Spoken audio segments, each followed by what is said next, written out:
Coming to you from both sides of the Pacific, it's Duck Amuck in Japan, with your hosts, King Baby Duck, AFLM, and John Star.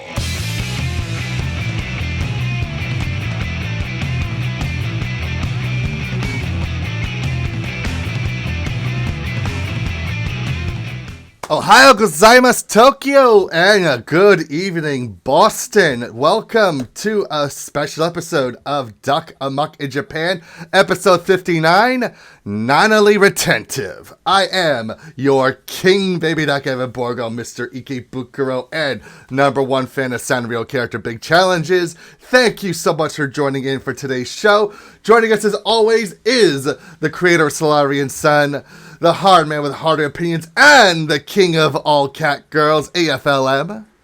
Hello. And we have the line block, the stupid awesome analyst, and the OG trainer son, John Star. I'm playing NTE right now. We are playing Neverness to Everness on this episode of Duck Amuck in Japan. So, without further delay, let us switch over to our live stream 3-man. Oh my goodness, this looks so beautiful. It's so pretty. Guys, I have been waiting almost 2 years for this game to come out. I saw them have a booth at Tokyo Game Show. No gameplay, but just the presentation they had at the booth just really impressed me.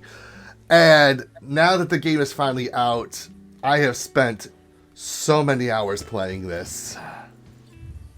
Yes, I am. This is the first game that I've played that I've actively allowed the Chinese to steal my information. Because it is pretty fun. I can't argue that this is not a fun game. I do have problems with it. Yes, it is not a perfect game by any stretch of the imagination, especially when it comes to the story. But overall, it's pretty enjoyable, and I've been spending an hour, and even on days that I can't play it, I've still been logging in to get all the login bonuses so I can get my rolls. Yeah, and dailies. Yeah. Very cool. And I've been enjoying it myself too. It's been fun, and I've actually been surprised at how often I log in on my phone. Yeah. For certain things. Oh, really? Yeah, I will. I will say that I have big problems with playing it on mobile, but I've been able to do like small tasks during the day. Like I don't know if this is a topic of discussion that we want to start with it, but like, what's the first thing that everybody decided to do with their game as they were like developing their NTE world? Get the skimpy outfits. See, mine was set up all of my cafes. Oh, and make passive money. So, I watched a few videos of what you should know before jumping into NTE, and there were the main thing that I heard was immediately set up the cafes and get passive income. I was like, oh, okay, that sounds easy. I'll do that. And so I can pull up my tycoon right now. I'll do the same. Which, F5. So my cafes, I make $536 an hour, and I'm ahead of you. have- I'm at $622 an hour. Jeez. I've only got one cafe open on my end. Yeah, I'm doing a lot more quest stuff than the cafe stuff. Oh no, I've been grinding out Tycoon. Like Tycoon has been the main thing I've been grinding. Yeah. I'm $10,000 short of buying my fourth cafe. Really? And Yeah. I am like $400 short of my fourth cafe. Not bad. Oh no. I'm only at level 15. I need level 15. I finally figured out how to do all the cafe stuff like yesterday. Because I ran into who's that character? Chizu. I ran into Chizu, and that's when I learned. Oh, I have to like open up the bank account and do all that stuff before I can start buying property. And then finally figured that out, made the money, and bought my first apartment, where I am currently trying to get a cat girl harem going there. So, Kakarot Harem, does that mean that you have Nanally?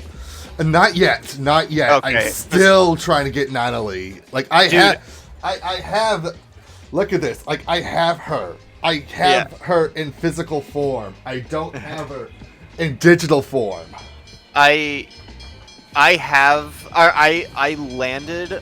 landed on the spot where you can get Nanally, you know, like the special spot on the board game. Yeah. So I opened up the pathway to get Nanally, but then you have to roll a 1 on the dice in order to do it, but I rolled like a 4 or something. Yes. And I was like, this is so stupid. Mm-hmm. Because I was so close. Because I do really want Nanally, because the 2 characters that they say that are the best to get are the one that Jonathan's playing right now, which is Hathor, because she has passive powers that give you items. When you open up an apartment, you'll get I think it's a gerbil or a hamster, and the hamster over time will unlock free console pieces for your console. I see. And so you can get really high rate console pieces just by doing nothing passively because you have Hathor. Okay. And you can also use her dive kick and her glide power to fast travel the city. However, if you also have Nanally can run up buildings. Really? So now you don't have to climb buildings, you can run straight up them, then dive kick off of them and travel the city with Hathor as you swap to her. So it's a great travel experience with both Nanally and Hathor. But I want Nanally because she's a cat girl. Right. And and I got what's her name? Which character? Because she's a very cute tomboy character. Hang on, let me open up the character screen. That is Daffodil. Oh yeah, you know, so I got Daffodil as my S rank unlock.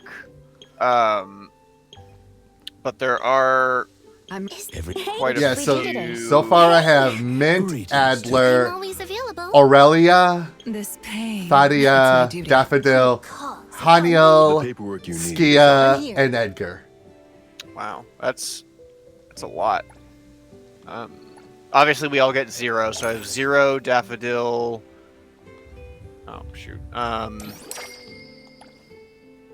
0, Daffodil, Mint, Aurelia, Haniel, Skia, Adler, and Edgar. Mm-hmm. Yeah, I got pretty much all the same ones. Alright, cool. I'm now leveling up all of my characters. I was happy to get Skia. I was like, cool Detective Wolfman. Very, very big. Yeah, no, I actually like playing as him a lot. And also, he's a really good traversal character too, because if you hold down the shift button, he turns into a shadow, and he just glides over walls. Oh, sick! Oh, really? I didn't know that. Yeah, I did not realize that either. I learned that by accident while sprinting on my phone, because I was like hitting the jump button, and then he turned into an ink blot on the ground, and then like I skated over a wall, and yeah, I found out by accident. There's a lot of cool things that these characters can do that like you just need to kind of test some things out. Yeah. It is nice that they aren't all the same. They all have their unique features, because it's the same thing. Like the reason why you want to go for Daffodil first is because Daffodil has probably the best combat in the game. She's incredibly strong, and she's a combat-heavy character, which is the reason why I went with Daffodil. Other than I really like her character design. Gaze is the child of love. But anyway, doing the Blackbird stuff. Oh, dude, I've been getting all of the orbs. Same here. So that's the thing that I've been doing on my phone, right? Is like Mm-hmm. I can't do anything really good, so I just run around and I collect all of the Raven orbs, and turn them all in. And so I do that like when I'm on my phone, and then I do actual like missions and gameplay, because it's impossible to drive on the phone. Like I don't even try driving anywhere. Like I can on my phone. I imagine. just immediately crash.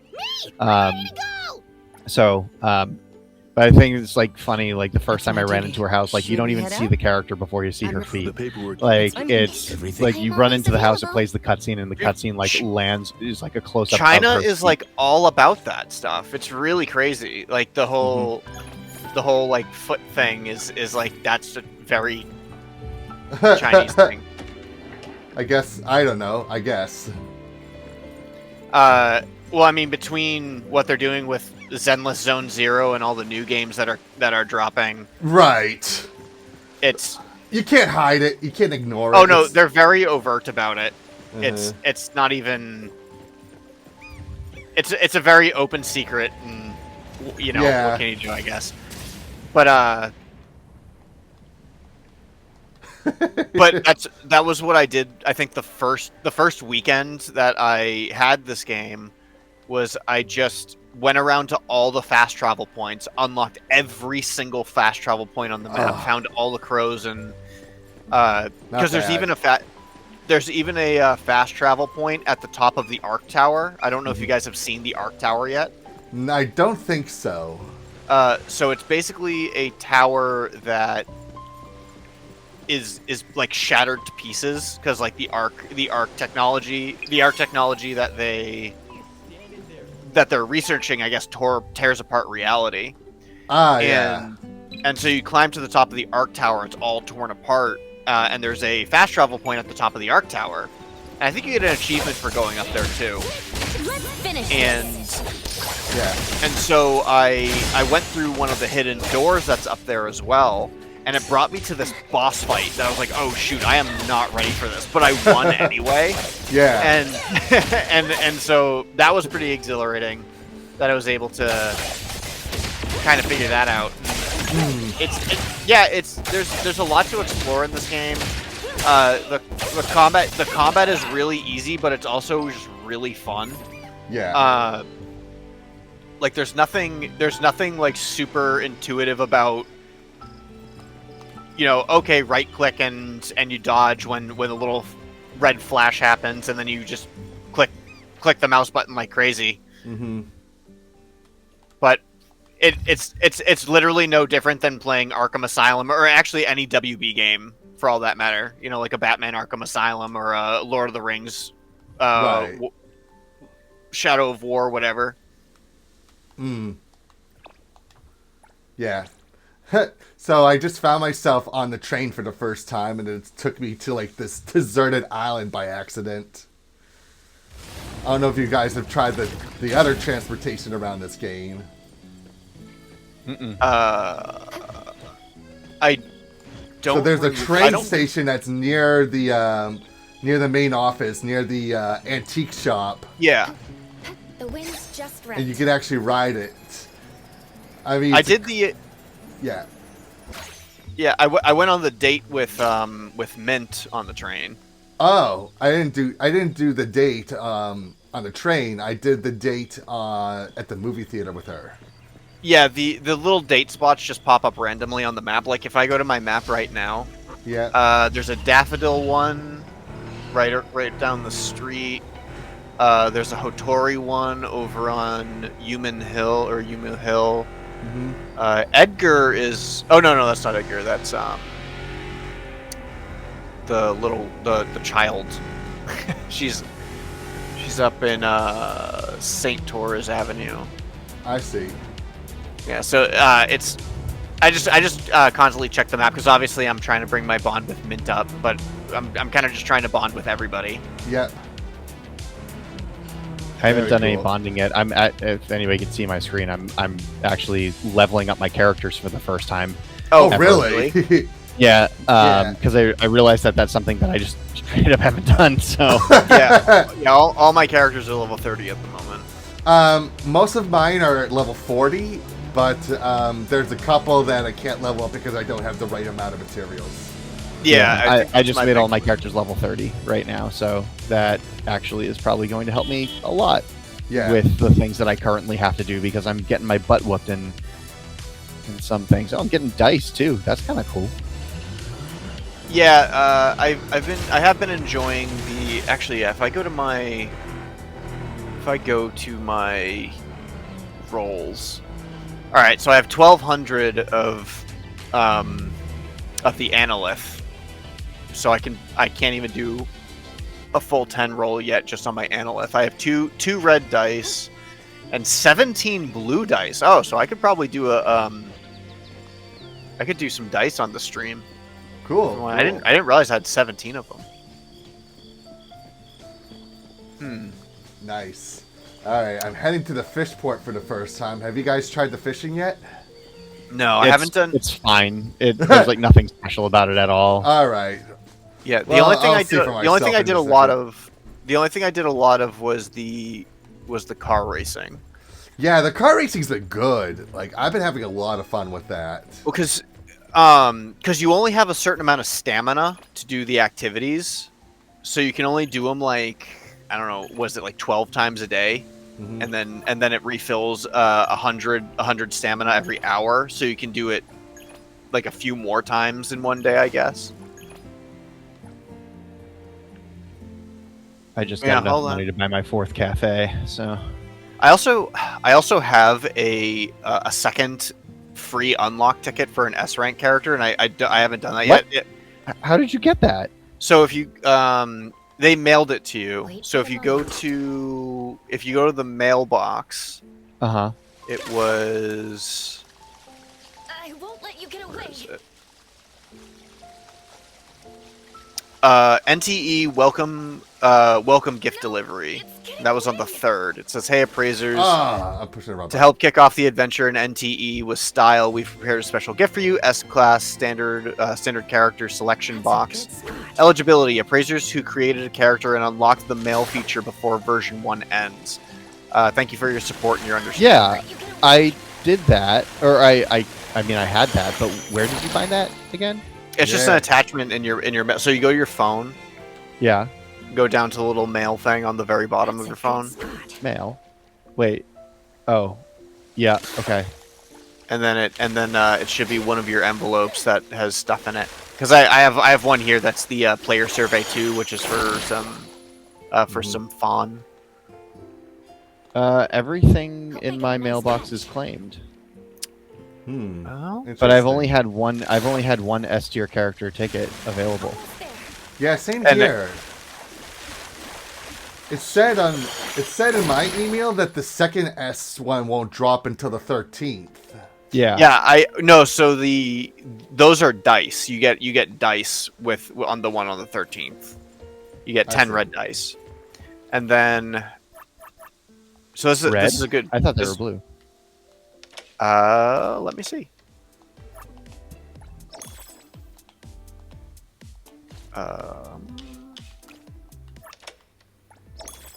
That was the mail from Hotaru, right?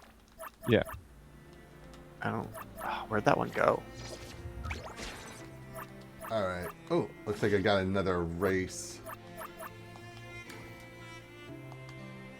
Oh, that's right. She sent that in the messages, in like the personal messages. So Hotaru. All right. Oh, Hotori. Let's see. No, maybe not. I don't remember. I'm not sure. All right. Well, let me check my inventory. Okay. So right now I'm sending you guys the multiplayer invites. Okay. Oh yeah. Hold on. I just need to open up my cafe and then. So that's another thing, Jonathan. Mhm. Before you go to that, go to your phone. Before I buy the Before you cafe. connect to multiplayer, yeah. Oh, before I connect to multiplayer. Okay. Well, my yeah, phone. yeah. Go to your phone. Go to your second page. Yeah. Click on the little backpack for inventory in the middle, Mhm. and then yeah, you got the S rank ticket. See, it's up top in the middle. This? Wait, Yeah, click on that. Yeah. And then see. which If I one's the click S use, rank can I ticket, just just in unlock? case? What's that? We have it on our screens if you're watching our streams. Oh, it's so tiny. Inventory. Oh, I have 3 Oracle stones. I have 35 Oracle Stones.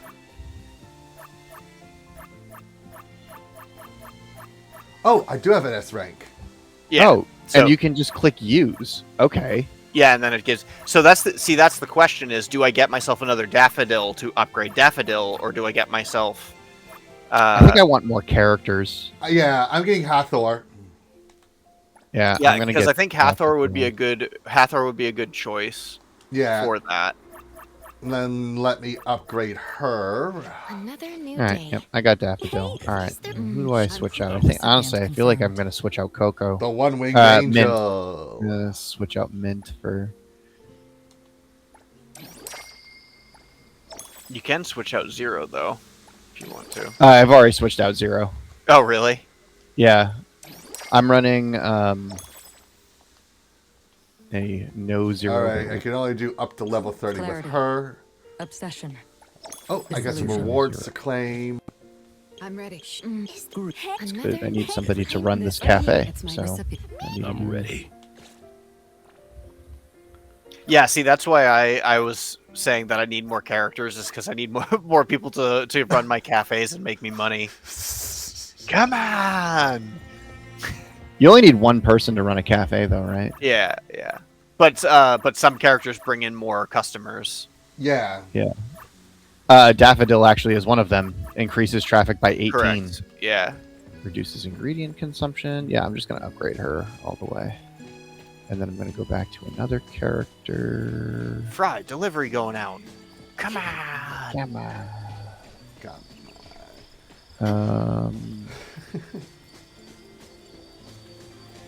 Picker. So That while is we're playing the one game, of course, we're gonna also talk about some random things here and there too. Yeah. I got a list of stuff. Yeah. For example, I actually went and saw the new Super Mario movie that came out, and it was good. I'm was hearing. fine. I am hearing that it is quite mediocre. I haven't seen it yet myself, so I Yeah. don't know anything about it. But I am hearing that it is getting quite mediocre reviews. I would say that the story is kind of non-existent, Well- with the exception of them trying to save, what's her name, Princess Rosalina. Rosalina. And But other than that, there really is no like actual storyline to the game. It's just them Well, I going also- from one place to another. yeah, I hear that it has the same problem as the first movie, which is the pacing is just a disaster. Where the movie is so fast and doesn't actually like give itself time to breathe, and like they're telling a bunch of movies in one movie when they should have saved all this content for other films to like let it breathe. But you Yeah. know, what can you do? But I haven't seen it yet. I probably will see it once it comes to Yeah. whatever it goes to. I mean, you know, for what it is, I was entertained by it. It's it's not some art house movie. It's Super Mario Brothers. There's no real meaning to any of it. Visually, it's probably the best film that Illumination's ever made. I will say Yeah, that. right. I love Illumination. Yeah. I'm a big Illumination fan, regardless of whether I'm a fan of Minions or not. I think, you know, Despicable Me was great. I think against popular a popular opinion, I think the Grinch is great. I love the Grinch. people don't like People hate that movie, dude. what? Yeah. I love that There's a lot of movie. people still compare it to the Jim Carrey version, and like, I can. The you Jim know, Carrey version sucks. I love hate the that Jim movie. Carrey version. I hate that movie. I also love that. You are wrong, John, and that's okay. Yeah, I do like the Jim Carrey movie, but I also like the Illumination version because it's so different. Like that's the thing is, I think people had a problem with how odd it was and how different it was as a film, but I like that it was different because I don't want to keep seeing the same Grinch movie over and over and over again. I mean, I guess that's true. You could, from that perspective. This one is a common cargo. Yeah. But yeah, I do want to see. I do still want to see Super Mario, regardless of its reviews. But you know, All right, going on a delivery right now. But yeah, I had fun watching it. I don't think it was a bad film per se. It was, you know, like I said, average storytelling wise, visually stunning, and very great action. I think that's. I mean, it's Super Mario. It's like if you like playing the video game, you're gonna like the movie. I think that's the best way I could say it. I do know that it is pumped full of references. That is something. Yeah, my X feed is filled with all different kinds of, Easter eggs and pop-ins and whatever in the film.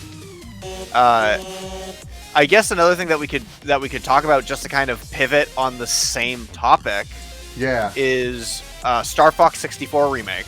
Yeah, which came as a big surprise.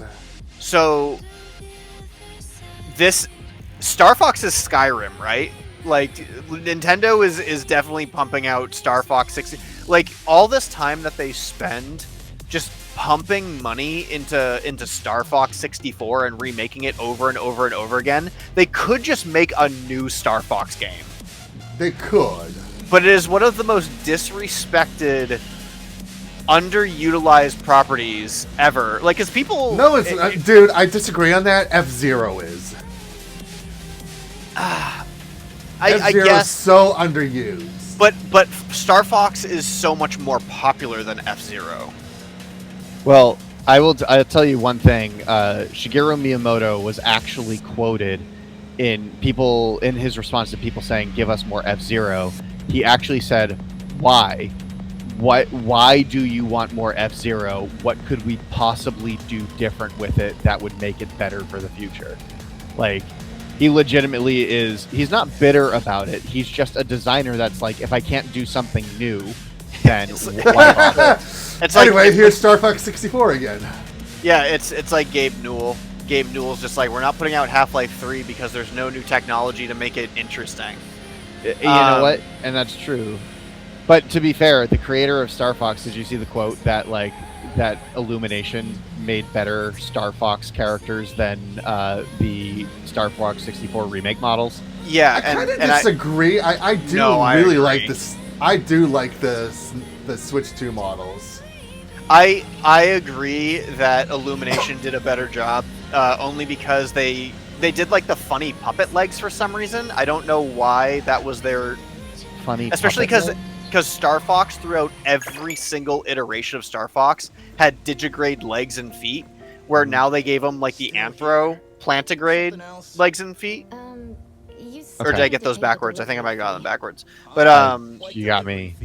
But either way, they changed the way that the legs look, and it's just such a bizarre choice because they basically changed every single, like, through Super Smash Brothers, through Star Fox Adventures, through Star Fox 64, everything. Like, they just changed the designs overall to make them look like Jim Henson puppets again. Like on the covers of the original Star Fox for Super Nintendo, they're like the little they like the puppet designs. Yeah, and the thing that I think is really cool though is the multiplayer. I think the multiplayer is going to be very successful. Where you can go on and play 4v4 with your friends, and one team plays Star Fox and one team plays Star Wolf, and I think that's pretty dope. I think that is probably going to be a really successful and fun way to play multiplayer, because the original multiplayer of Star Fox was a lot of fun. Yeah. So enhancing it to 4v4 play seems like it could be even more fun. So I'm down for that. I'm pretty. Yeah. I think it looks pretty cool. I just don't think I think we just need a new Star Fox and not another Star Fox 64. Yeah, of course. I mean, we tried with Star Fox Zero, but I think the control scheme for that really killed it. It was so hard to balance the Wii U remote, use that as like the controls while at the same time having to use the D-pad. It was so tough. Well, again, everything Nintendo does is a tech demo for something in the future, right? Yeah. Like the Wii U was a tech demo for the Switch. Yeah. And the Wii pioneered motion controls for every system, and then it literally just died.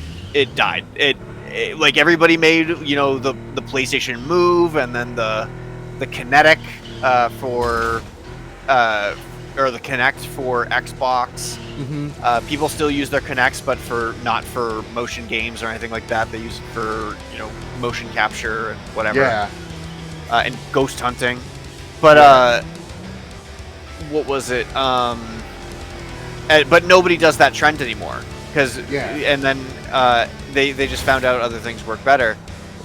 And which is a shame because I absolutely love the Wiimotes, motion controls, especially for games like Skyward Sword and No More Heroes, and Red Steel 2, not Red Steel 1. Red Steel 1 had so many bugs, but I would agree if I didn't feel like you limit your system to because they definitely I think they definitely limited their system and their capabilities of what they could make for video games if every single game had to be focused around motion controls. which is why I think the Switch and the Switch 2, you could switch between either their regular controls or motion controls, so you can have the option to do either. Yeah, Nintendo is a very interesting, and again, this has everything to do with people not liking Nintendo's policies and how they treat their customers and how they treat what do you call it? Like how people are able to use their properties and their licenses and all that stuff. They're very close. They keep everything very close to the chest. Yeah, they're very protective. But I've always said I much rather prefer my Nintendo overlords to my Disney overlords. Yeah, true. Because at the very least, Nintendo won't do something that feels like it betrays the character, betrays everything it represents. Whereas, Toy Story 5. Dude, it started with Toy Story 4 even. Like Toy Story 4. Yeah. Toy Story 4. Yeah, and even just, because everybody who works at Nintendo has been at Nintendo forever. Everybody who worked at Disney has not been working at Disney forever, and they've completely lost the plot and the original vision of what Disney is, and what Walt's vision of Disney was supposed to be. Now everybody's just working on their own personal agenda using the Disney name, which has nothing to do with the actual Disney mission statement. Yeah. Which is why Disney is a terrible company with terrible overlords, and Nintendo is still the same company with still the same overlords. Yeah. So, I don't know. But Edgar. This is also coming from somebody who is not a Nintendo fanboy. Like, I do not praise Nintendo for everything they release, and I do not go out and immediately buy everything Nintendo for no reason whatsoever, like a lot of people do. Yeah, I used to be like that. I'll admit I was a Nintendo fanboy for quite some time. But then I kind of had to tone myself down. And not to mention, actually diving into the other consoles and the PC gaming certainly helps because you see that, Nintendo's not the only place that makes the good games. Yeah, that's just it. Is like I'm not a Nintendo fanboy because I'm a PC gamer through and through. Yeah. Always have been, always will be. Consoles. Always have been. Come on, man. Yeah, always have been. Yeah, absolutely we have. For PC, I mean, like, there was a time where we were we've been playing Doom since we were in the 5th grade. Yeah, but I think that when it came to it, like, we had Sega Genesis first, and then we won Xbox and PlayStation and N64. We were console gamers. Yeah, but that was we were really like. But that was back before console or PCs were in every household. Yeah, I think the PC revolution really hit, and for gaming around when Backyard Baseball was coming out, and everybody had Backyard Baseball, and then the Sims came out, and everybody had the Sims. So around that era is more when PCs were becoming more accessible, and everybody was having them in their households. But we were playing Doom and Wolfenstein on PC. Yeah. Since we were kids. But yeah, you're right. But we started as Sega Genesis kids, and then we had Nintendo 64, and then we had PlayStation 1. Speaking of so I don't disagree. But yeah, but we've been PC gamers for even longer than everything combined, I would say. Yeah, the very first thing I owned was a Game Boy, And I bought that in 92. And then about a few months later, after I bought the Game Boy, my dad bought our first PC, the IBM PS1. And it was on there where we got introduced to games like you said, Wolfenstein 3D and Doom, Commander Keen, Secret Agent, stuff like that. And like most of my gameplay came from playing on the PC until we finally got a Sega Genesis. And I started spending more time on the Genesis playing games and using my PC more for schoolwork. Yeah. I mean, heck, I still say that the Sega Genesis is the best system ever released. Like, I love Sega Genesis, but that usually just comes down to what you had first. Because then it comes down to, if we're talking about the best system ever released, I would have, my vote would probably go in for PlayStation 2. Yeah, I would say the PlayStation 2 was where it became a bit of a game changer for.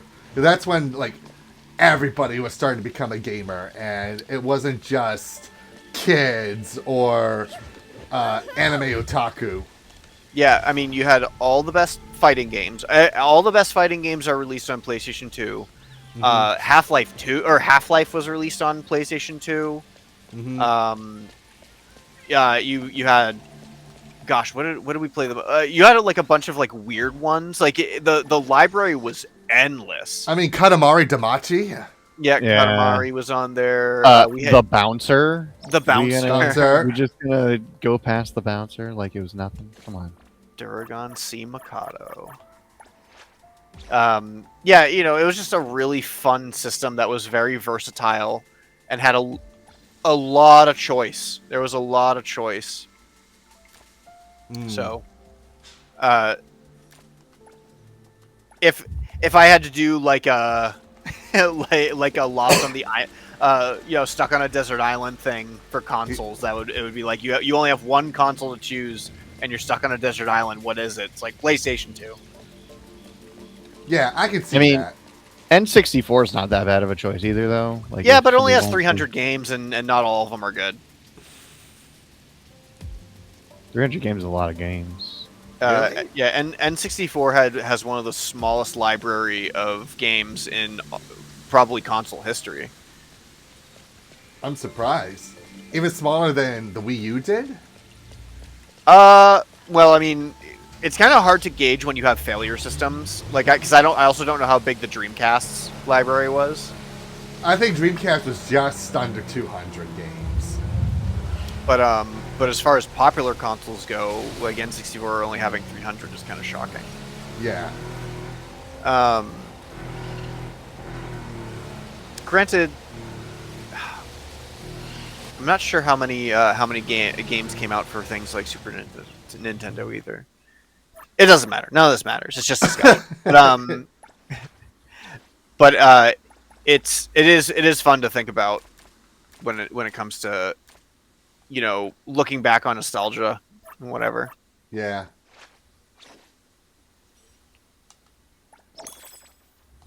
Cool. Very Next cool. topic. Next topic. Next topic. What do you have on the agenda? So we're playing Neverness to Everness, right? Yes. Which is an open world China slop anime waifu game, right? Yes. and with wolf husbandos. Hold on. Yeah. With it is fun. We are having fun. Yes. But the actual funny thing about Neverness to Everness coming out when it did was, I think people completely forgot or even thought that it might be the same game as Ananta. Yes. So, because I haven't forgotten about Ananta, and I think Ananta is going to be like, as soon as Ananta drops, if it ever ends up coming out, people are going to be like, Neverness to Everness, who? You know.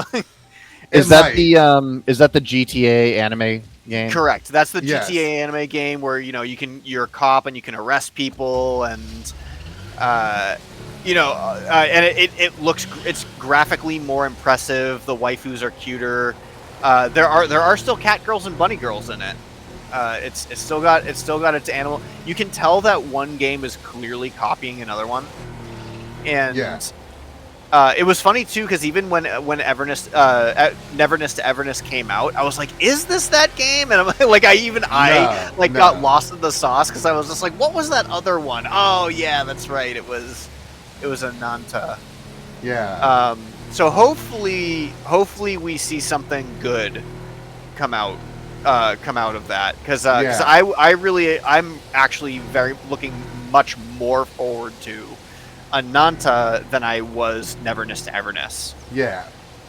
But free is free. Yeah, free is free. And I will say I'm surprised at how much I've been playing this game more than I initially thought. Because, I dropped Zenless Zone Zero after a few days. And I played it for an hour. Okay, I guess I still played it more than you did. But I uninstalled it off of my PlayStation 5 and everything. So, Yeah, I played both Genshin Impact and Zenless Zone Zero for an hour, and that's why I went after I started playing this after the first day of playing this. I was like, I played more of this than either of those ones combined. Right. Because only having 2 hours worth between Genshin and but yeah. That's what you get with your China slot games. It's some people will spend the money, so others won't. Yeah, you have to. You basically find one that you're willing to have China spy on your personal information because you like to play it. Yeah.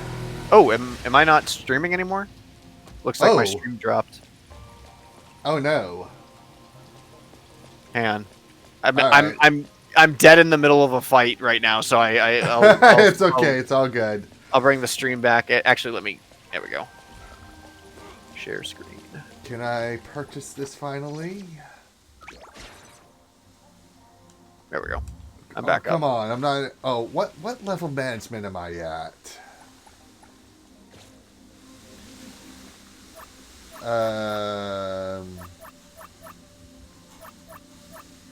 City Tycoon.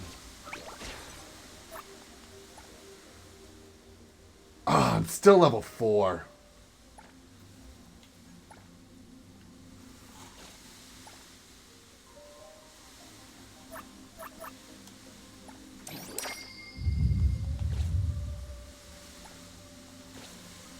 And let's see. What's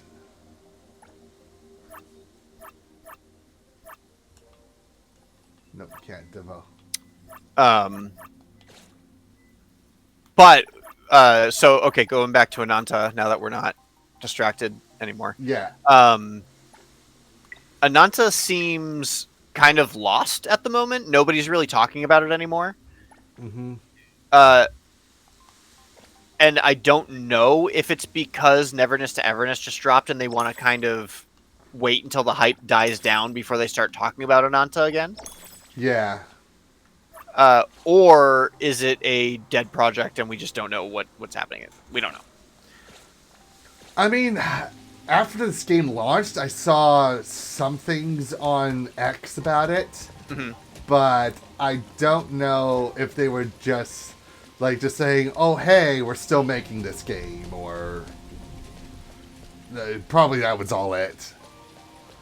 And Right. like you said, there's a lot of people thinking that this was a Nanta, but it's a totally different video game itself. It's even like a different genre.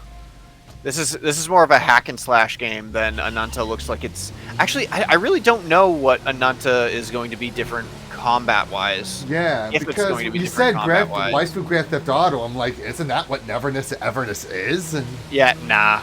Then I mean, and technically the map in this is tiny, right? It is open world, but the map is tiny.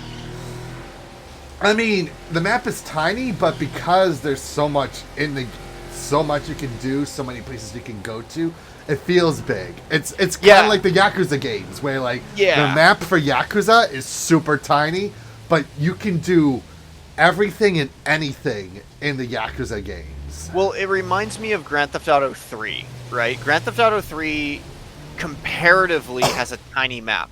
And, yes. And it's also the same thing with Bethesda games, right? Bethesda always totes their games as, dang, look at how big our map is, and they just have nothing to do in it. Yeah. You know, it's like no. You have to.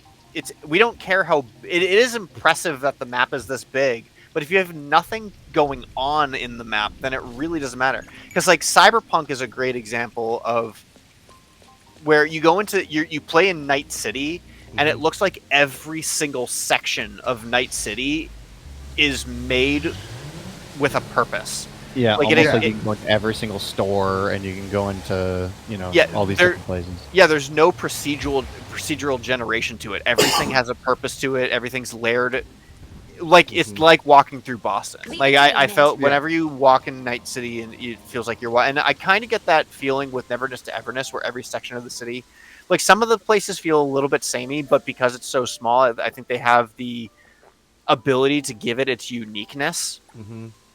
So I think that's really fun. I do actually enjoy that about it. But I think personally I am still much more. I have a feeling that as soon as Ananta drops, I will be dropping Neverness to Everness. Maybe, yeah. Because it depends on if the characters can keep me in throw. Because let's talk about this, right? Yes. Let me tell you what I don't like about Neverness to Everness. Okay. The story is garbage, right? Like I mean, it's the same thing, the amnesia kind of thing. But your character's amnesia. Oh boy. But it's so slow, you know, like the whole entirety of Act 2, when I have to stop playing to talk about this because it's frustrating and I have to make sure the entirety of Act 2, where you are basically bringing Tagido on his date. Yeah. It's just the worst thing. Yeah, the internet kind of agrees that Tagido is a very annoying character. Yeah, well, because Tagido is an annoying character, but also the fact that it's a main story. Like, because I started the mission, I was like, oh, okay, this will be a fun 15 minutes. It lasted 3 hours. Yeah, 1 hour later, I'm still doing the Tagido mission, just clicking through all the dialogue, just being like, when is this going to be over? And it's just nightmarishly bad. Yeah. And there's like really no. I'm sure there maybe I shouldn't say I'm sure. There might not even be a tie-in to the main story of what we even did with Tagido, because he is an annoying character. I find him very irritating. He's the Jar Jar Binks of Neverness to Everness. Yeah, but I think they like tried to make a Pokemon or something with him. You know, they tried. Yeah, because you'll notice all of the like mystic characters, all they do is say their names, so they probably did take it from Pokemon. I mean, he has a cute design, but just having to deal with him is just kind of he's not fun. I also don't know if you guys are being a giant weeb about this game like I am, but I'm playing with the Japanese voices. Yeah, I'm playing with the American voices. Yeah. Oh no, I play with the Japanese voices, and the Tagido's girlfriend is played by the voice actress who Risu from crap. What's our little comfy anime about the small town? Comfy anime about the small laid back and the 4 kids or the 5 Oh, kids. Non Buri. Non Buri. Who's the purple head girl, like the little girl? Renge. That's the voice actress for Tagido's girlfriend. Yeah. And I thought that was cute. That was the only thing that made it tolerable. Was like, oh, I know this voice actor. Yeah. Yeah. Her. Yes. So that was fun, but you know, otherwise, like, I'm not playing with the Chinese. I'm not playing with the English. I'm playing with the Japanese, because if I'm playing an anime game, it dang well better sound like anime. But I hate doing the story missions because they drag.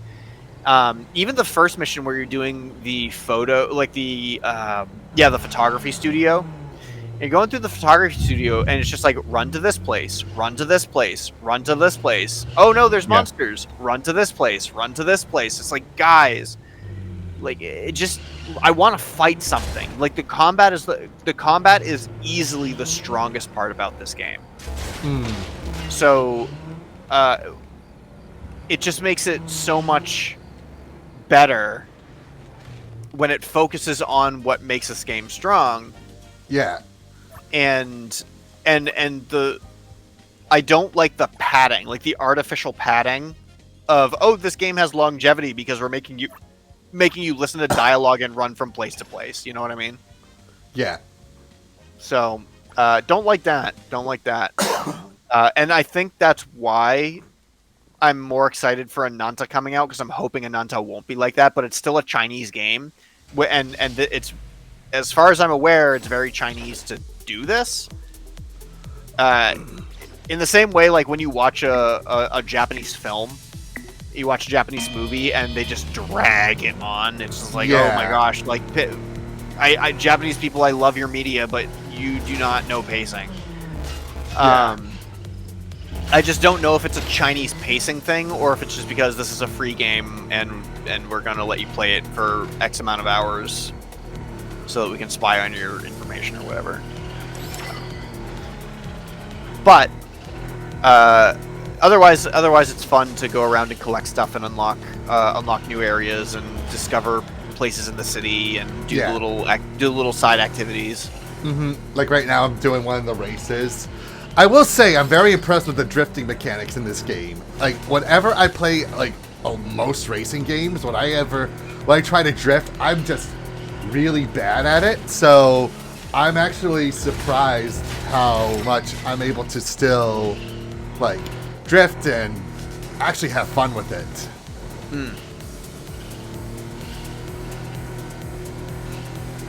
Yeah.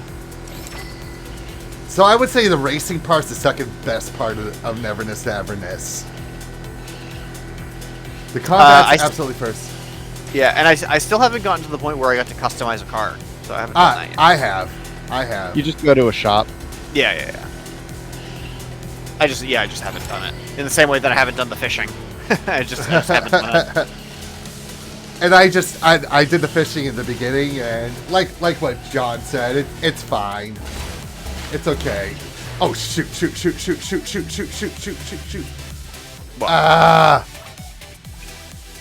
Oh, I have to start all over again. I got trapped. I drove over a curb and it got stuck completely. Yeah, that part is just awful. The worst. Yeah. Okay, let's try this again. Cool. All right, so next topic. Okay. Evan, Jonathan and I have a bone to pick with you and Sarah. What? Because we want to talk about Demons of the Shadow Realm, and we have no idea what you're talking about how you were like, man, episode 1 was so mediocre, I don't know how I feel about it. And Jonathan and I watched it, we were like, dang, that is the best first episode ever. Yeah. It wasn't mediocre. It was I kept falling asleep watching it.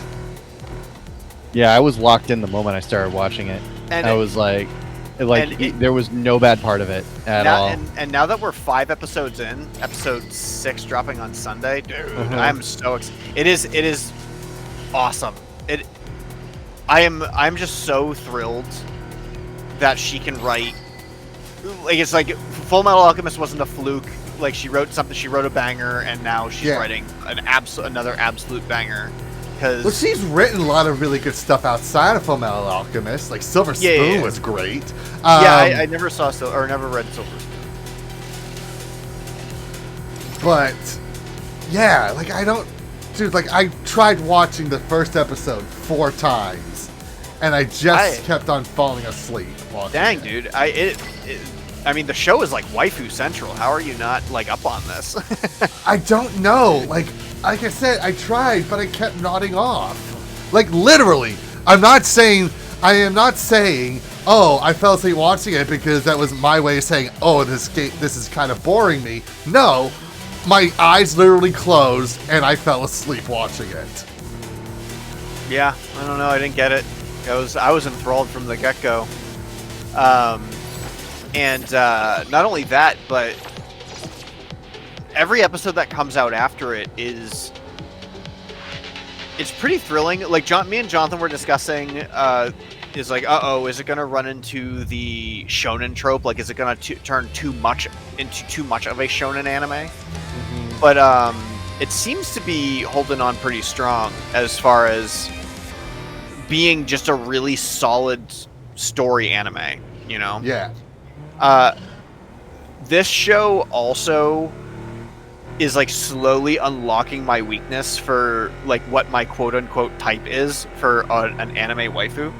Okay. And well, not only dude, the Frollo Flork of Cows comic just comes into my mind. I was just like, I am a biased man.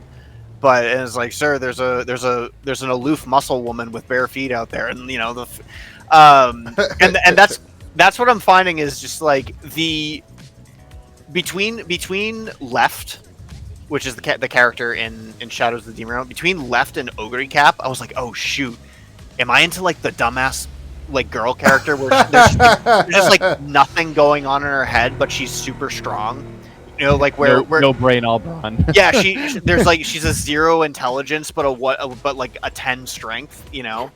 I think that might be my type.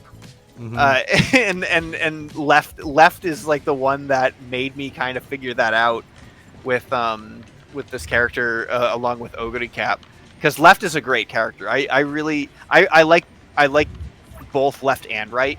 Like, I think them together are a great tag team of characters as far as being accompanying the main character in the show, and they really help bring out the main character himself. Yeah. And in the last episode, when you met that other guy's demon pair, and it was like the tortoise and the hare. Yes. And the hare is like this cute little bunny, and like after the battle is over, and it just like gives a little smirk, like the sneer smile at him, and Right freaks out because you know, like, so good. It's a brilliant show, and I love her characters. I love her characters to death. Okay. And one of the things that I find incredible about her work is how well she writes male characters, right? Mm-hmm. And that's not to say that women can't write male characters, because I know they can, in the same way that I write female characters and people say that my female characters are very good. Mm-hmm. That's not what I'm saying. I just think it's really interesting that you have this female author, and her goal is, I'm going to write stories about fathers and sons, you know, and is really good at it. I just love it. I just love everything about it. And then of course in this one, it's not like Full Metal Alchemist are two brothers, which I think is awesome. But this one, it's a brother and sister. And the sister character is like this doting character. Oh, like she's a vicious killer, but she's a doting character over her twin brother because she misses her twin brother. And when I saw that, I was like, oh dang, that was how I was initially supposed to write Thunder and Rain. Like, initially, that's how Thunder and Rain were going to be written in Solarian Sun, and that's also initially how Kindle was supposed to be around her brother Silver. Which those dynamics changed initially or after the production of Solarian Sun itself. But it was really cool to see that she did it for her characters. And so I personally really enjoyed that. Everything about it is just so fun. And I can't wait until the next episode comes out, because every episode just seems to be a really refreshing expose of character writing, because all of her characters are great. I love every single character. Every single character that she writes is so unique to one another, and that doesn't seem to be the average for anime in general. There's always these archetypes, and she isn't writing the average archetypes you see throughout anime, and it's great. I just find it so refreshing and lovely. Great show. Okay. So you got to give it like a 5th attempt or whatever you're on. Fine. I'll try. Dude, like I've just got so much to watch. Oh, me too. Yeah, I mean, that's the problem. So at work, I was at work this week, and we had a rare slow week at work where we basically like crushed through all of our work and finished everything up by whatever. So we were done early, so we were like, oh, what is our Thursday gonna be? I was like, well, do you want to go on a Crunchyroll and see if there's any new anime you want to watch? Because I really wanted my buddy Scott to watch Demons of the Shadow Realm. Yeah. But he suggested, oh, well, let's watch something that neither of us had watched. And I said, okay. So we caught up on all 5 episodes, or all 4 episodes, I should say, of Kill Blue. Yeah. Oh, sick. Yeah, good. Because I hadn't started that yet. He didn't know what it was, but had heard about it. And so we both mutually agreed, okay, let's check out Kill Blue. And we do like it. We do agree that we're like, wow, this is a fun show. Do I think it's as good as you guys presented it to be? No. Do I think that's a bad thing? No, not at all. I still think it's a very good show. Okay.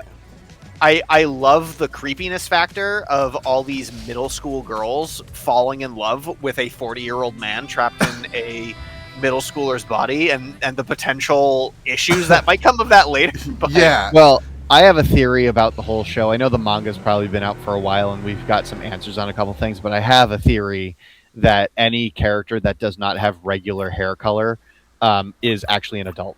Right. Yeah. That's interesting. I also thought of that. That the daughter could very well be an adult, but I think they kind of scrubbed that out as soon as he's talking to his boss and he's like, "I need my daughter to go to this middle school. I need you to protect her." But that doesn't mean that the boss can't be like an 80-year-old man with an older daughter. Right. The other part that I really like about it is the way that he keeps in touch with his ex-wife, and they're even though we've seen the daughter at her younger age, they're kind of like fading out the daughter's face in her older age for some reason. Mm-hmm. Yeah. I thought that was an interesting artistic choice, but I really like the concept of the show. I think it's fun. I like the Dick Tracy-esque cast of characters where they're all assassins, but they all have these really bizarre attributes to them. Yeah. And like I read the manga, and like it gets a lot more bizarre, but it's so funny. It's like, and this is, by the way, and the guy who wrote Kill Blue, it's the same guy who wrote Kuroko's Basketball. Which is also a great sports anime. It's not as great as Slam Dunk. Slam Dunk's still the greatest basketball anime of all time, but Kuroko's Basketball is a very close second. Mm-hmm. Well, very good. Oops, I almost ran that guy over. By the way, have any of you been sent to jail yet in this game? No. I have. It is not fun. You gotta wait around 6 days or pay the fine. Or you can try to escape, but I haven't tried to escape yet. Jeez. So after we caught up with Kill Blue, Scott, my buddy Scott, did start watching Hell's Paradise. Okay. Which is a show that has been on my list since it's been released, but I never started watching it. Yeah, Hell's Paradise is good. It's very good. Yeah, I thought the first episode I thought was very intriguing, and he's like, but you at least watch episode 2, because episode 2 is where they introduce all the crazy characters that are basically the contestants. Yeah. Of this thing, and he's like, and that episode is very cool, and I was like, all right, that sounds good. I'll check that out. I just have to figure out when to watch it in my very busy anime watching schedule, because I literally have a Sunday show, a Monday show, a Tuesday show, a Wednesday show, and then I think my Thursdays and Fridays are open. I like how you're saying singular show, where like me, it's like shows. I have shows. Dude, Sunday, it's like I have like 6 shows on Sunday that I watch. Yeah, I don't have time for that. The best I can do is watch Witch Hat Atelier and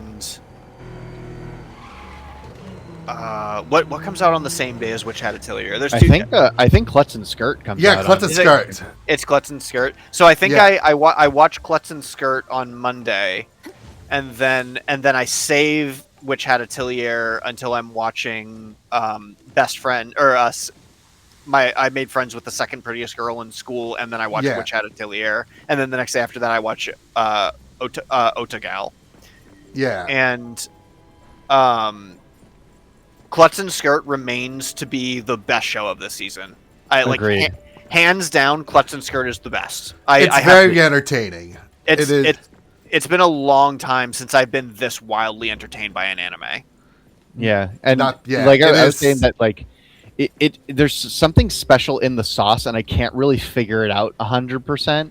I think it's like the 'cause- mixture of the visual style Yeah. and I feel the characters are just so good. Like the character design, not just the character designs, but their personalities are just so entertaining. Oh yeah. yeah. Yeah. I think it definitely does have to come down to the way that they're written, because it's really crazy how we haven't really come across characters with these kinds of attitudes or tropes before, like or rather we have come across them, but it's the way that they mix them together, like the pairings of the attitudes and they end up liking each other, and Mm-hmm. when Oh, they shouldn't dude. be. last episode was Greetings. Welcome to the so Golden great. Collection Hall. Oh, gee, I wonder why. I'm Iris. No. I mean, now. Our collection. Let's not go for low hanging fruit. It's I Golden love. Collection Hall belongs I to the have Borgia loved family. that It's open to the public delinquent free of charge. health Our museum houses a attendee total of character 367 like since the items. first The exact number on episode. display is I available as soon as I saw him, I was like, at this is the greatest character If this I've is seen your in a first long visit, time. I recommend Yeah. Like visiting our because the signature fact that Anomaly he exhibit. is this terrifying and scary delinquent, like actual delinquent kid, where he's like a bad guy, Yes. but he's the health inspector. I was like, that is so funny. Yeah. Like he hung. It's like he hung up his gangster style ways to become the health inspector of the school, and now he's like a stiff neck. It's just, I think that is brilliant and funny. Yeah, I mean, So- it goes back to what we were talking about, like the late 2000s Gynex Studio Trigger kind of aesthetic. Is like he kind of feels like a kill character in some Yeah. cases. Well, and this whole anime is basically mimicking Gynex, Yeah, and it's weird that it's not a Gynex anime. well, because Gynex doesn't exist anymore. Well, it's weird that it's not a Studio Trigger anime. Okay. So it just feels so bizarre in that sense, but I love it. It seriously is the show that I wait for every week, because I can't wait for it to and last episode just solidified that even more, where it's like, oh, more new characters, and these characters are so cute, they all like each other and they're friends for like it's I don't know. There's something about it that's so charming, mixed with the Unlike animation regular style, that exhibits, is unbeatable. Anomaly exhibit. Take a look at this lamp. Yeah. While I mean, we're it's- using an it's- ordinary light bulb, would you like to try the it? mixture of the good characters, the visual aesthetic.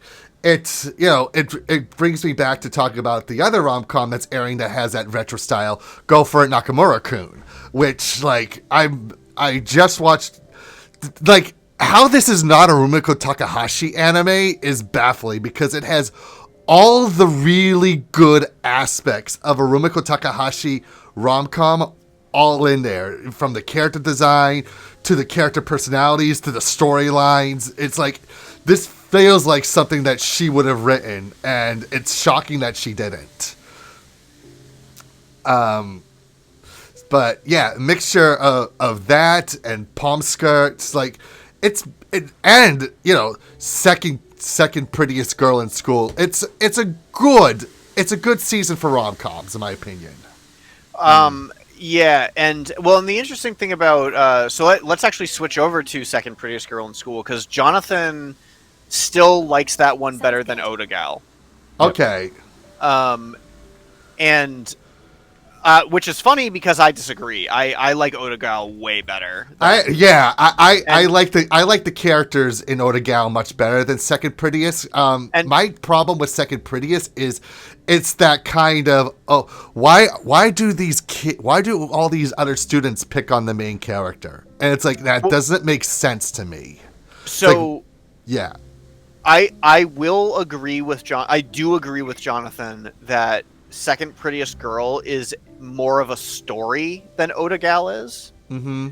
No, it's not. It's a more convincing story. Well, yeah. because my problem with Second Prettiest Girl in School is how melodramatic it is. That's my issue. Yeah, especially the last where Odegal doesn't have Odegal is just a comedy. It has zero melodrama. Yeah. It's just fun. Yeah, it exactly. So it's if Second Prettiest Girl is just without the drama aspect of it, and it's just a straight comedy, which is why it feels like more of an actual story. Mm-hmm. Whereas, I don't know. Hello, Tungsten. I like them both. I like them both, but for two completely different reasons. Yes. And give you an introduction to this exhibition hall. I'm trying to put my words together so that it feels. I would say Second Prettiest is more grounded, whereas Odegal is just more entertaining. I don't know. I wouldn't call Second Prettiest grounded because of the melodramatic nature of it. Or more, I wouldn't call it more. I think they're just on the opposite spectrum of each other. Okay. I will say that I was super bothered by not the latest episode, but the episode before that, and it literally ended with the main girl saying, "Let me tell you about my insecurities." Yeah. And she literally spoke those words, and it was just like, okay, well, here we are. we are Dawson's Creek. My so-called life. Yeah, that was always my big issue. Was don't forget to take this with you. Switch? I didn't understand. It was just like, why aren't they just telling each other they're friends? Like this isn't how this works. Like, if I was the blonde girl, I would be so insulted that I'm going to hang out with somebody I'm not telling. And then you find out that she's doing exactly what the other girl did to her, or no, not what the other girls did to her, this poor blonde girl is caught in the middle of all of her friends having a tiff with one another. Yeah. She's the real victim in all of this. And then the dude's just like, I'm gonna let you guys be friends for a while. Don't include me. Like, I'll be the big man. And it's just like, dude, like, get over it. Like, that's just not how it works. Hello. So, and this is me, poking fun at it. Yes, but I'm poking fun at it even because I like it. You're weird. And where Odegal, I don't have to worry about that. I just have to be like, this is fun. This is about. Here's what I like about Odegal. Okay.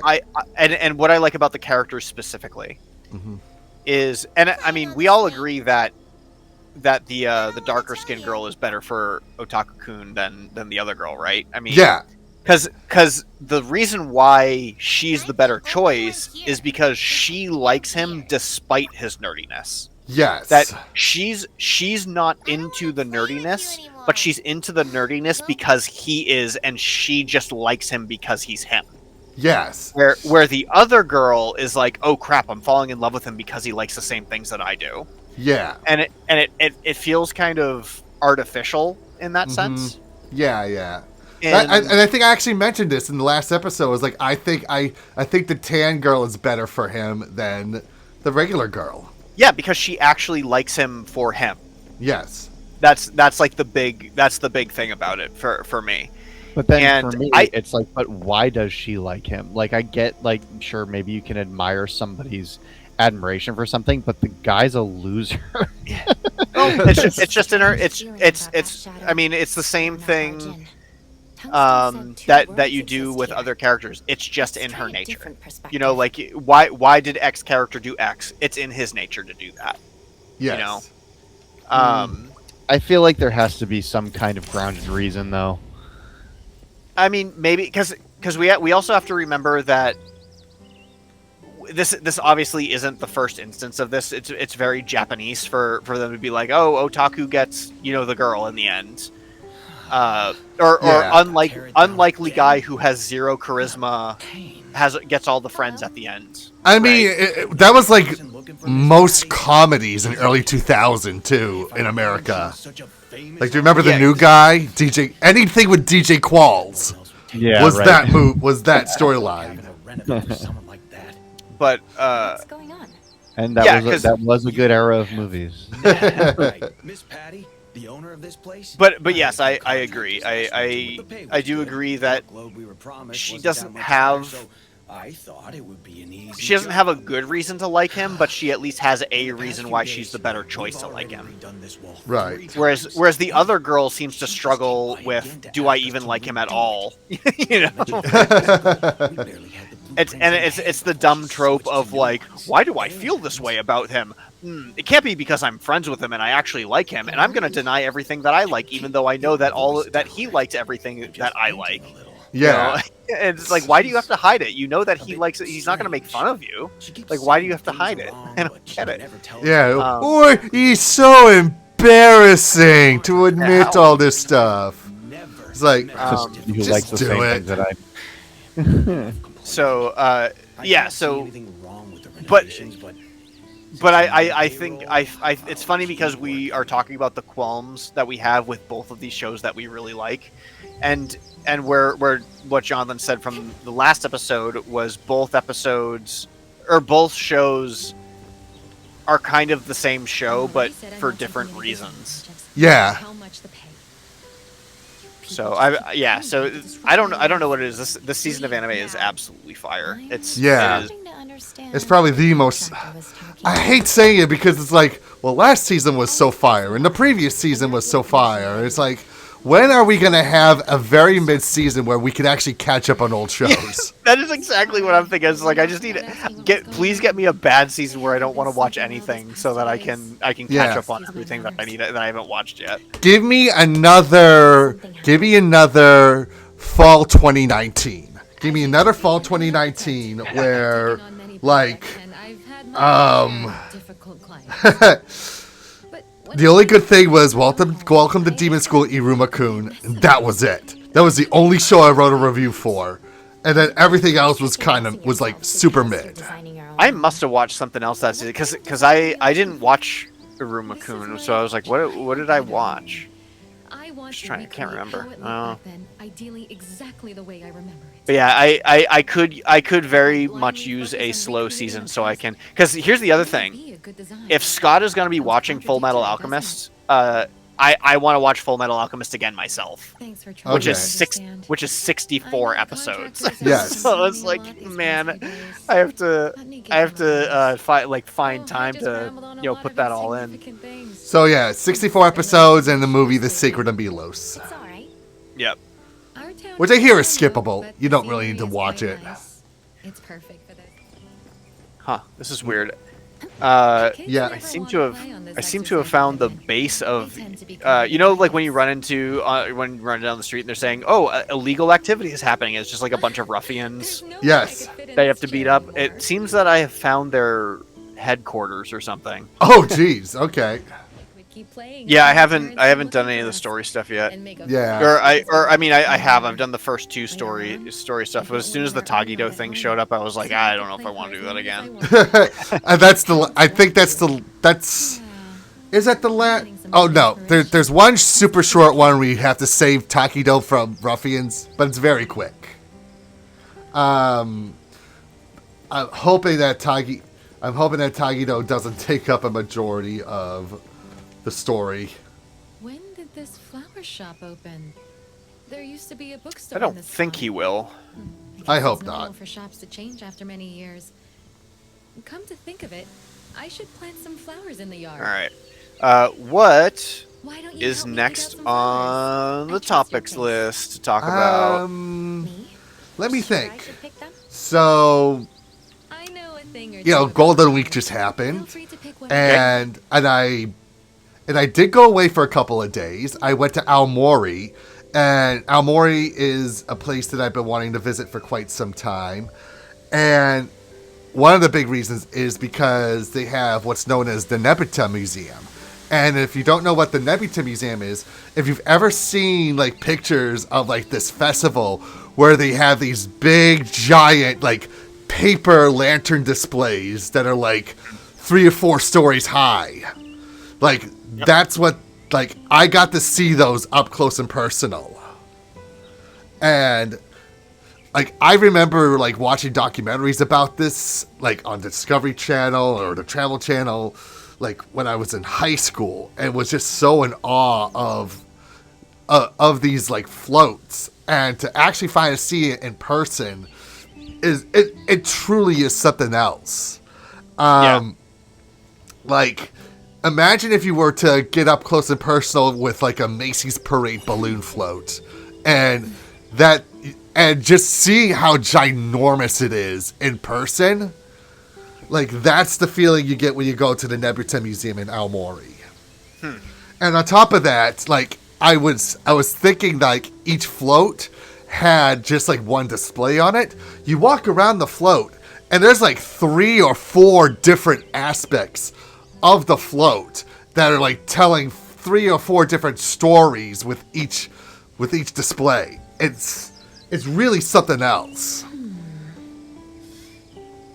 And like reading about the history of it, how like apparently like this Nebita festival has been around for almost 400 years, and people have been doing like making these paper floats for almost 400 years during a time when where they filled them with candles and like were just crossing their fingers, like please don't burn, please don't burn, please don't burn. It's something else. It's so amazing. And I also went to an art museum, the Aomori Museum of Art, which had a bunch of modern art stuff, including works of Yayoi Kusami, who is the famous polka dot artist. Okay. And they also had stuff from one of my favorite artists, Yoshitomo Nara, who I was introduced to because he did all of the album cover artwork for the band Bloodthirsty Butchers. And he's also one of like the most well-renowned artists in Japan, in the world. Actually, one of his paintings or one of his drawings, Girl with Knife, to this date, sold at an auction for a record $40 million, and it is the world record for highest priced item at an auction for a living artist. Wow. So to see some of his works up close and so many other artists as well, it was pretty cool. I'm forgetting the name of it too, but we also went to this Buddhist temple. I went to this Buddhist temple where the temple has been around for almost 1,300 years. And the temple is supposed to be this representation of what Buddhist hell is like. So, like, you're walking around, and it's a beautiful area, but it's like, this is the polar opposite of what the Christian hell is like. It's like, you think Christian hell, it's hell and fire and brimstone and pain and misery, whereas the Buddhist hell is like, it's got nice scenery around here.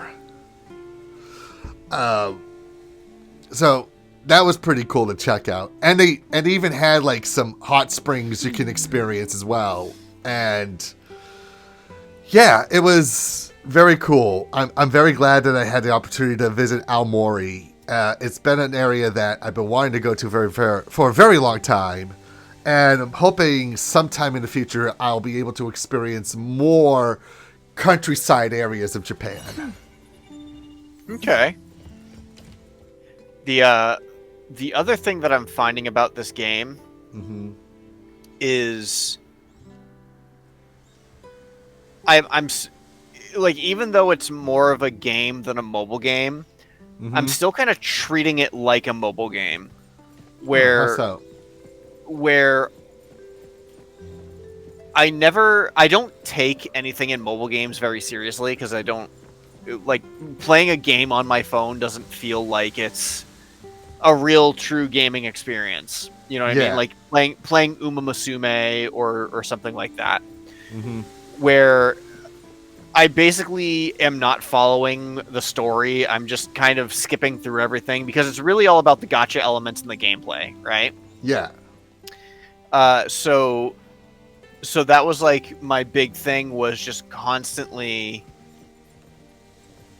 going through and like, okay, so for example, while I skip my stuttering, is when I'm playing Uma Musume, I watch a story session, I skip all the dialogue in the story session just to get the rewards at the end of it. Yeah. I'm kind of treating this the same way, where I'm just trying to grind through everything, skipping the story, skipping the dialogue, not really caring what anybody has to say, because I know that utterly in the end, it's totally inconsequential. Whereas if I play a video game for the story, I'm more invested in knowing what people have to say and what's going on, so I don't get lost or confused a little bit later on.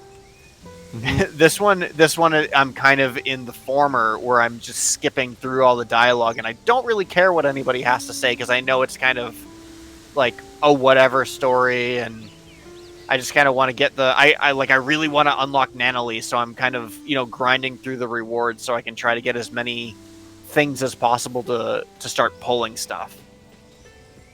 Know what I'm saying? Yeah, no, yeah. I'm kind of I let the story go on in the background while I work on like other things besides the game itself.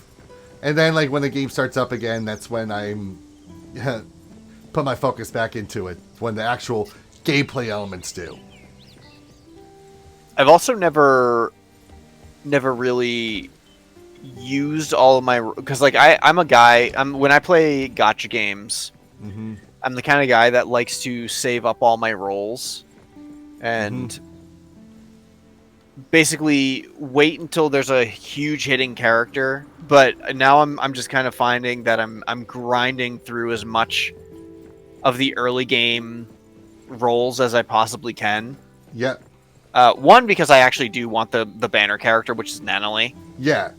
Though oddly enough, the next character that's being released is Hotori.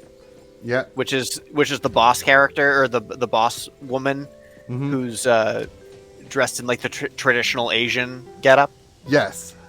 So she's pretty cool, but I think I would still prefer Nanally. Yeah. I like Nanally's design, but I like Hotori's design as well. But I'm just trying to I'm trying to figure out how I should be spending my rolls. Let's see, where am I at on the game board?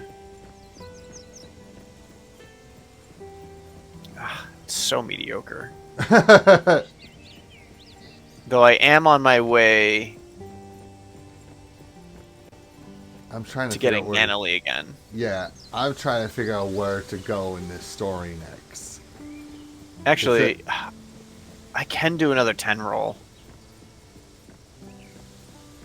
Should I go for it? I'm going to go for it. Yeah, go for it. I'm going to do, just for the sake of content, I'm going to go for a Nanally roll. Let's see if we can get her.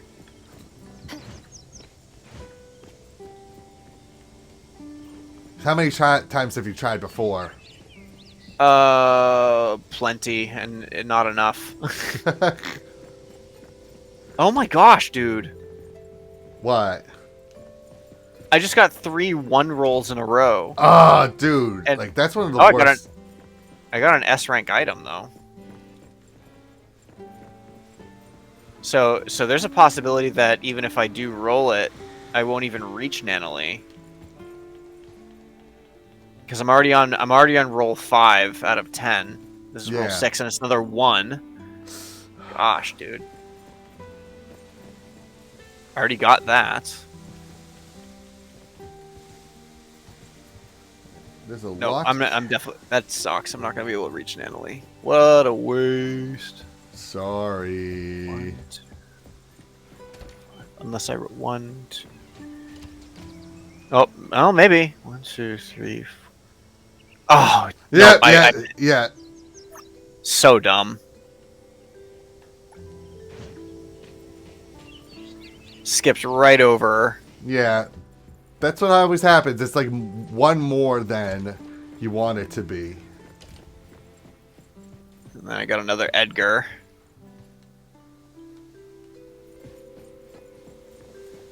I mean, at least you can update the characters. I did get one more roll out of it, though. Or one more dice, so... But there's no point in rolling it now, because I'm already past the point of being able to get her. Mm-hmm. But I'm at 50. I'm at 50 out of 90 rolls. So let's see, guaranteed S-class character Nanally after 90 rolls.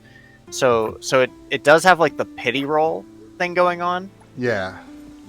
But that means that I'd have to do four more 10 rolls or 40 more rolls in total, and we know we're getting the free 10 dice at some point.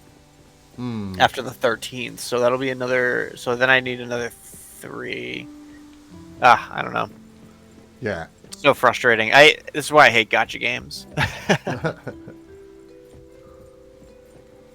Yeah, that's the worst part of them.